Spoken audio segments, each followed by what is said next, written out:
Hello and welcome to this video on Shadow IT in Faddom. Through connection to your hypervisor, Faddom gets the performance details as well as traffic of your servers, and Faddom is able to determine which of those servers are in use and which servers are not. Those servers that are not in use or have very little use are termed Shadow IT and pose potential security risks, as they could provide a backend entry into your environment. Faddom is able to identify and show you the service to ensure you can save resources and increase your security posture.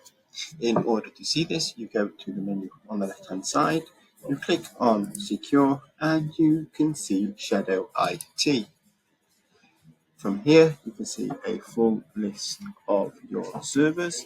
You will see the risks in terms of traffic, outgoing incoming ports, traffic, as well as details on the server. You will also see the Faddom score, which is made up of the various aspects of Faddom and the information that we have. From here, you can select a specific subnet or all subnets.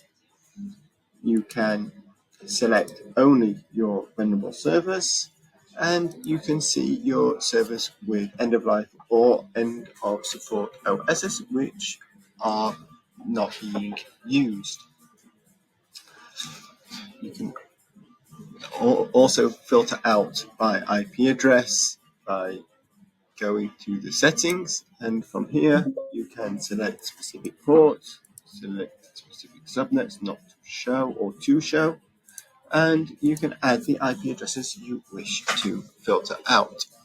Once done, you can click on Save, which will update next time the discovery runs, which is once a day, or you can click on Save and Run Now to immediately update it.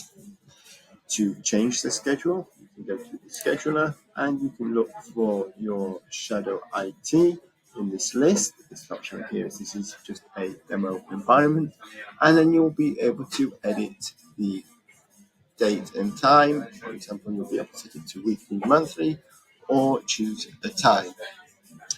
Thank you very much for watching. Have a good day, and please get in touch with support should you have any questions. Goodbye.